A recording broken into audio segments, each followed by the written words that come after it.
Muy bien, vamos a iniciar. Buenas noches con todos.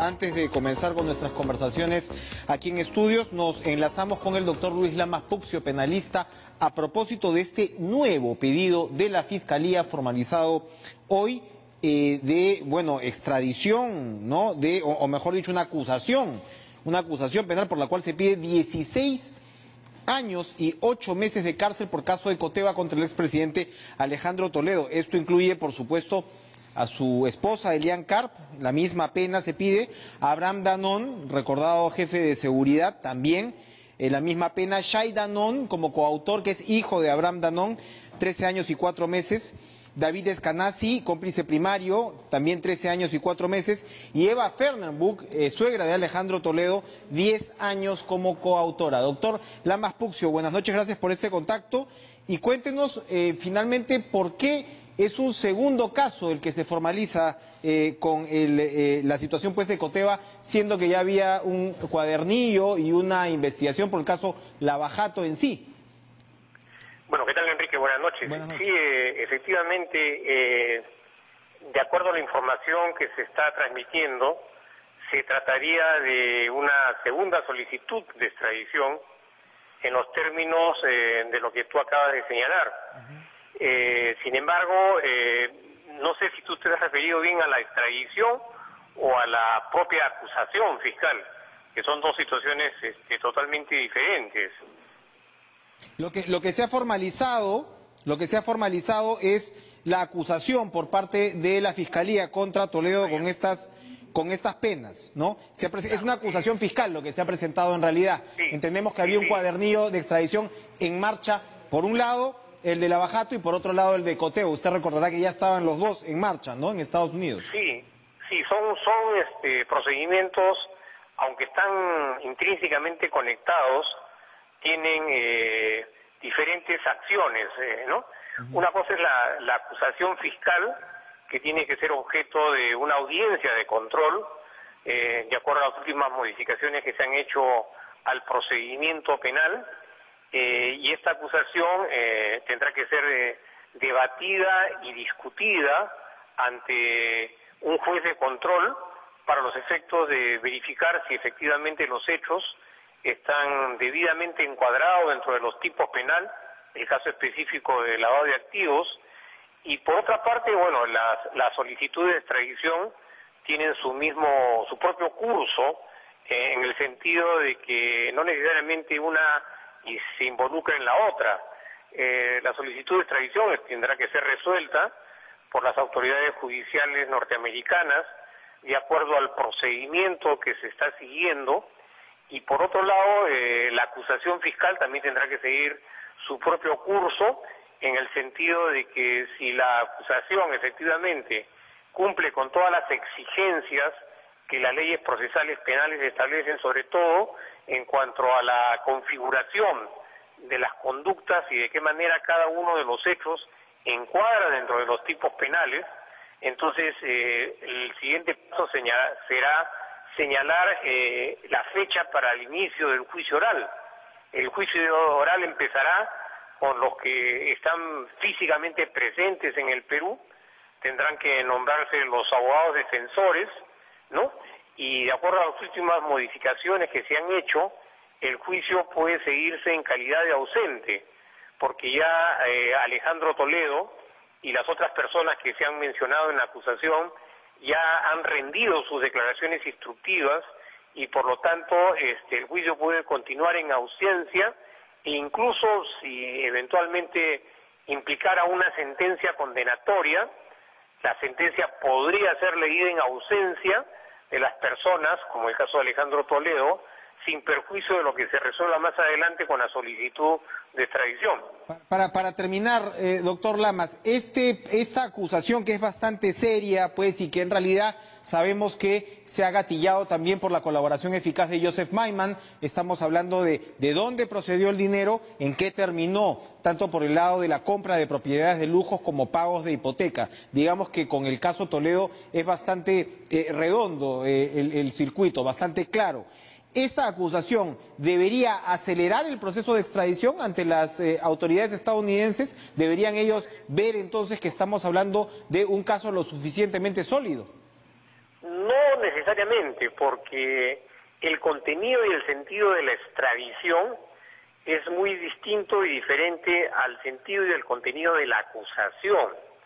La extradición solamente deberá abocarse a si se están cumpliendo o no se están cumpliendo con las formalidades que el Tratado de Extradición entre Perú y los Estados Unidos exige.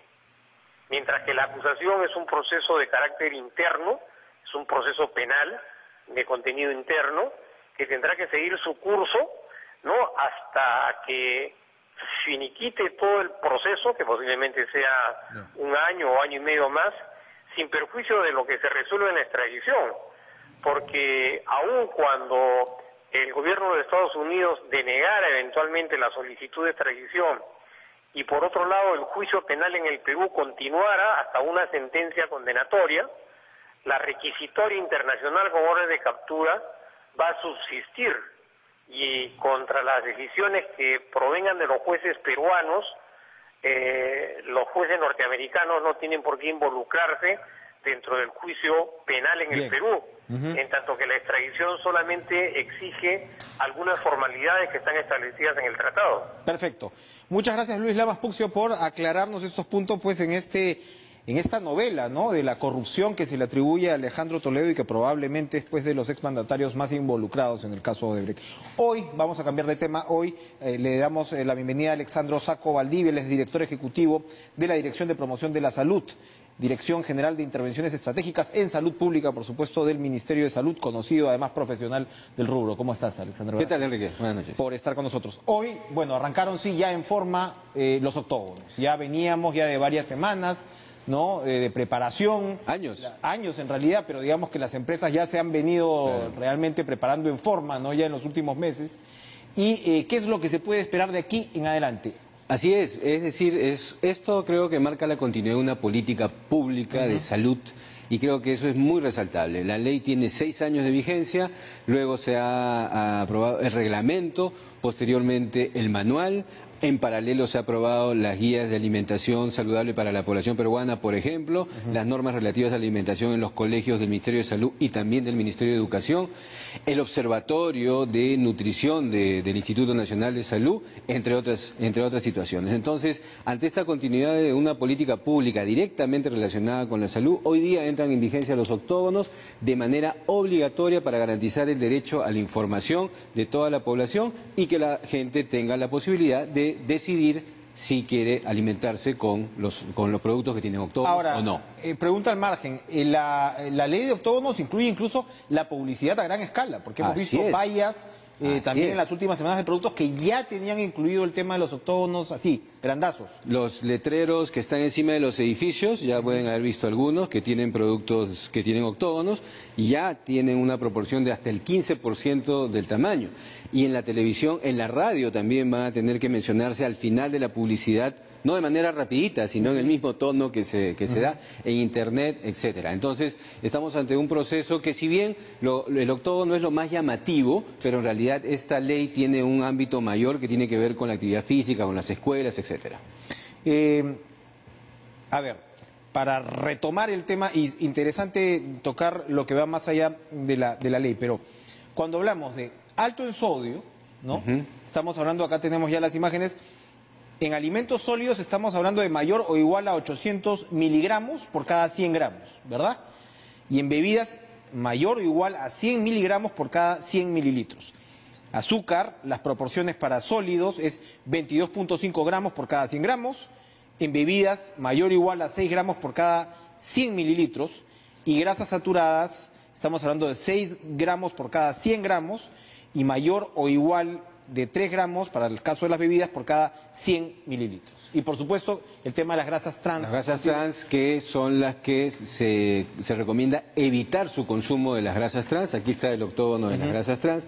Y aquí están los octógonos que tú has mencionado, los de azúcar, sal y grasa saturada. Estos son los que se advierten. Ahora se está preguntando mucha gente, ¿hay productos así rifados que pueden incluir los 4? Claro que sí, por supuesto. ¿Ejemplos sin dar marcas? No, no tengo uno en la mente, pero es posible, es posible. Pero entonces, el punto, más allá... Hay que alejarse, así como la lepra. Así es. El punto es que vayamos hacia una oferta de productos que no necesiten octógonos. Entonces, este es un llamado también a la responsabilidad social empresarial para que vayamos adecuándonos a estos parámetros que tú has mostrado en la televisión, que en realidad son altos aún y que tienen un proceso de adecuación hacia los parámetros de OMS que se va a demorar 36 meses. Hay un tramo que cumplir. Y esto nos debe llevar a reflexionar acerca, cuando tú y yo éramos chicos, por ejemplo, ni idea. Sí, claro. Ni nuestros padres, ni en el colegio te apuesto que tomábamos gaseosa, nada.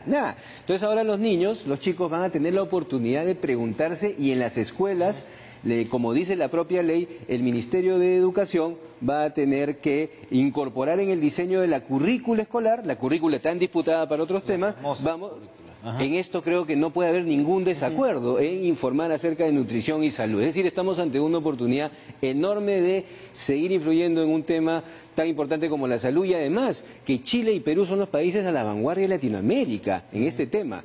México sigue luchando, Canadá sigue luchando por colocar los octógonos, nosotros hemos logrado esto desde hoy día. Ahora, digamos, hay un tema porque claro, el peruano tiene hábitos de consumo pues distintos y uno importantísimo es el de las bodegas. Hay una diferenciación en el caso de las bodegas. ¿Cuál es esta? Claro, en el caso de las bodegas, lo que se ha permitido es una extensión de 6 meses más, es decir, un año a partir de hoy, para que los productos que están en stock de las bodegas, sobre todo pensando en las bodegas que están más alejadas en algunas comunidades del país, puedan coexistir con los productos que desde hoy tienen la obligación de tener octógonos. O sea, a partir de hoy ningún producto puede dejar de llevar los octógonos en la presentación en que fuese. Pero los stocks que tienes ahí en las bodegas... Los stocks hasta que se consuman esos... Bodegas, no supermercados. No, supermercados, cadenas, todos están obligados si es que obviamente tienen parámetros mayores que los permitidos. Hablabas de ir a una cultura alimenticia sin octógonos, es decir, que la industria se pueda adaptar. Claro. Ya hemos visto algunos casos. El tema, por ejemplo, de gaseosas, se ha visto una reacción fuerte en el último año probablemente, donde ya ves muchísimas más variedades sin azúcar. Y te pongo otro caso, bueno, ese es un tema que habría que analizar si realmente es un tema, claro. Pero te pongo otro caso. Por ejemplo, el mayor comprador de alimentos en el Perú es Caliwarma. Caliwarma compra productos que están dentro de los parámetros. Y las empresas han tenido... a las industrias. Exacto. O sea, ya hay un proceso de adecuación. Entonces tenemos que ir hacia esa tendencia. ¿Son más caros? No. ¿Los alimentos más saludables son necesariamente más caros? No necesariamente son más caros. Al contrario, vamos sincerando y obviamente estos productos van a seguir estando en el mercado. Nadie se imagina un mundo sin galletas, por ejemplo. Pero tengamos galletas que contengan menos sustancias que hacen daño. Las gaseosas. Te preguntaba por el caso de las gaseosas. ¿No es entonces tan... Bueno, las gaseosas ahora van a tener que nos están vendiendo que sincerar, van a tener que sincerar y en todo caso van a tener que cumplir. Y si una gaseosa que dice algo y no es tan exacto se ve reflejado en el octógono, entonces bueno, ya ahí el órgano competente tendrá que intervenir. El fiscalizador para este tema y el sancionador es Indecopi. Nosotros somos los rectores y los reguladores de la política nacional. Todavía eso está por verse. Todo claro, pero ya... claro, ahí hay varios temas, puede ser engañoso, ¿no? Que digamos es otro campo, pero lo que tiene que cumplir y nosotros velamos es porque los productos que estén fuera de los parámetros permitidos tengan nuestros sellos que están aquí. Se va a hacer una fiscalización permanente, claro. Eso lo hace Indecopi, ¿no? Nosotros trabajamos en coordinación directa, por ejemplo, con el Ministerio de Educación.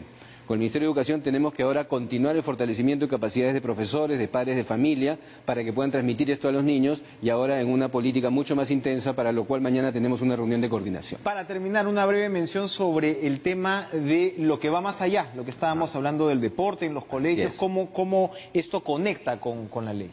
En los colegios ya no va a estar permitido, no pueden ingresar productos con octógonos, desde hoy, para comenzar. Pero lo otro que tiene que ver con los colegios es que tenemos programas que se han venido dando, como el Aprende Saludable, por ejemplo, que se va a reactivar. Y esto tiene tres componentes. Un componente que es el prestacional, ¿de acuerdo? Y el otro componente que es el de capacitación y coordinación con los maestros.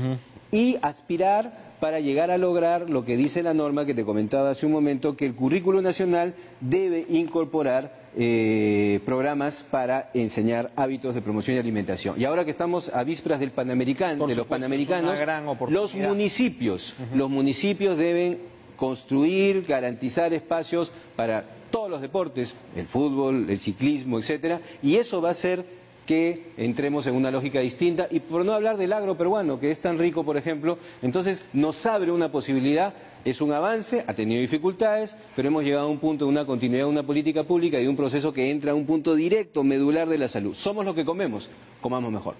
Comienza la era del octógono. Entonces, gracias a Alexandro Sacco Valdivia, de la Dirección de Promoción de la Salud del Ministerio de Salud. Vamos a ir a una pausa, pero vamos a regresar con el tema de las tarifas eléctricas, que también preocupa y mucho. No se vayan.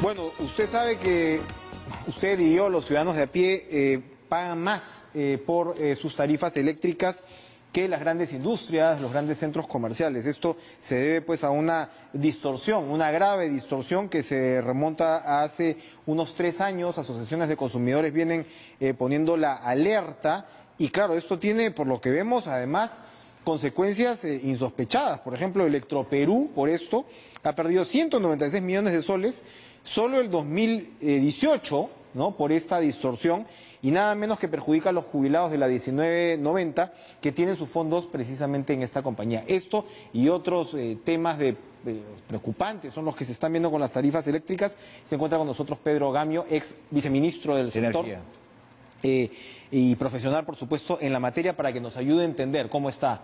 Señor Gamio, gracias por estar con nosotros esta noche. Buenas noches. ¿Qué ocurre? ¿Quién es responsable de este tema, para empezar? Es un conjunto de distorsiones que se han ido dando y lamentablemente el poder regulador del Estado no ha reaccionado a tiempo. Y eso está generando que el efecto es que 7 millones de usuarios regulados pagan el doble en promedio de lo que paga los 1.800 grandes consumidores, centros comerciales, grandes industrias. Es algo que definitivamente se puede corregir. Estamos hablando de, por ejemplo, hay una norma técnica que permite interrupciones operativas que son mecánica normal, que una máquina se prenda y se apaga, pero en Chile esa máquina debe apagarse en 4 horas como máximo. Acá en el Perú se le permite hasta 7 días. Y eso da una ventaja de participación en el despacho, que evidentemente no es una práctica que corresponde al siglo XXI. Ya Ocinermin ha reaccionado, se ha demorado, pero ha reaccionado y ha prepublicado la norma que debe corregir esto. Esto no necesita mayor tiempo. Es cuestión de alinearse a lo que ocurre en países que tienen equipos similares. Eso es un aspecto. Otro aspecto es el hecho de que cuando se necesitó que el gas entrara en el sector eléctrico, hubo normas que en su momento pudieron tener alguna justificación, pero más de 10 años después ya no tiene sentido. Esto de declarar casi costos que no son reales, que en algún momento llegaron a ser costos cero por la operación de las térmicas, esto genera una gran distorsión, porque hace que se tenga un costo irreal, y ese costo irreal trae más distorsiones porque afecta a la tarifa final, da una presencia mayor de la que se debería tener, porque la lógica de costos marginales, en palabras sencillas, es el que tiene un costo de generación más económico, es el que debe tener más presencia en el mercado y beneficiar a los usuarios, sean estos regulados o sean usuarios de gran consumo. Se suponía que el tema de los subsidios que usted y yo pagamos a las energías renovables estaba pensado precisamente para impulsar este tipo de tecnologías, de mecanismos, pero al final lo que ha pasado es que además los grandes consumidores han terminado beneficiándose de esto. No, lo que pasa es que si se mantuvieran reglas claras, es muy importante promover energías renovables. Hoy en el mundo, con generación con sol, se ha llegado a $17 megavatio hora, que es un poquito más de la mitad de lo que cuesta la generación con gas a costos reales, que está en $32 megavatio hora. Entonces estamos hablando de que para el país diversificar la matriz sería muy importante. El problema es que el valor spot, el valor de corto plazo, donde van todos aquellos que no han podido vender en el largo plazo su energía, es el que está distorsionado. ¿Por qué? Porque se declara un costo que no es el real. Se declara un costo como 8 cuando debería declararse costos por encima de $30 megavatio hora. Y eso trastoca todo. Y hace que la ley que dice que cuando hay una diferencia entre el valor spot y la prima, se debe pagar el diferencial. En palabras sencillas, si el valor spot fuera el real, no tendríamos ese problema y no se afectaría en 79 o 100 millones de dólares al usuario final en un año, ¿no? Ahora, por lo que tengo entendido, además, estos grandes consumidores, estas industrias, tienen aquí la posibilidad de comprarle directamente a las generadoras. ¿Cómo es esto? El o sea, efecto, ¿por qué los beneficia en este caso? El efecto perverso está en que no está vendiendo su producción, sino está comprando a un valor spot artificial, digamos a 8, pero el señor necesita, la hidroeléctrica necesita vender a 24, pero por este mecanismo perverso le están comprando a 8 y este señor que compra 8 se lo vende a su vez a una industria a 24. Entonces, en pocas palabras, y eso está causando... Pero eso es como una suerte de ilusión. No, es una suerte de regla no muy santa, que no debe permitirse, que debe de irse hacia costos reales. Y es más, en la ley de concesiones eléctricas está este principio.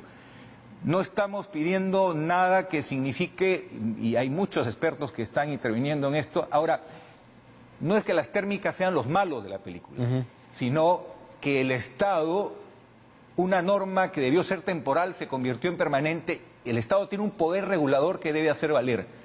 El Premio Nobel de Economía nos enseña que el poder regulador del Estado, si se hubiera aplicado en Estados Unidos, hubiera evitado una crisis tremenda que se dio en el gobierno del presidente Bush, precisamente cuando hubo la tómbola de las hipotecas. En el mercado eléctrico, la falta de un poder regulador del Estado está haciendo que reglas que no corresponden a un mercado competitivo se mantengan.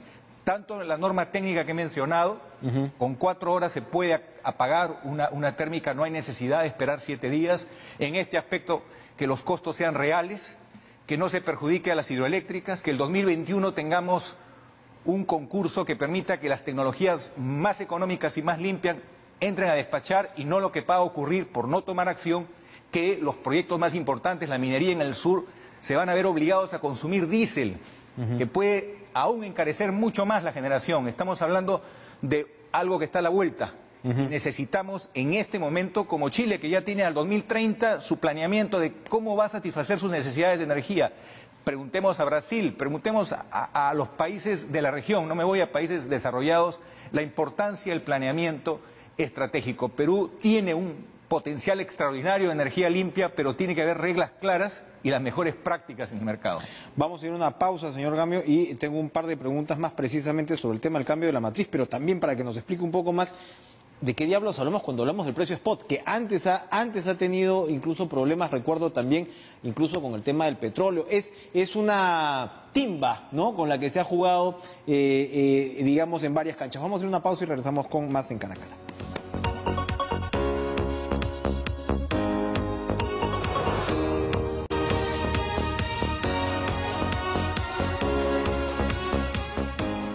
Para redondear, entonces, señor Pedro Gamio, los hogares pagan $52 por megawatt hora, mientras que los grandes comercios e industrias pagan solo $26 por el mismo concepto. De eso estamos hablando. En promedio, esos son los números y eso gradualmente se puede corregir porque evidentemente es una distorsión. El 85% de la población económicamente activa son pequeñas empresas, las pymes. A ellos también se les debe dar el beneficio de las energías renovables y del gas natural de precios competitivos. Pero la idea es que los comercios paguen también estos $52 la idea, por hora, o que el consumidor de a pie baje. La idea es que la tarifa baje para todos. Ajá. Porque no es que el industrial va a pagar más caro, ahí hay una distorsión. El industrial le va a pagar al hidroeléctrico $24.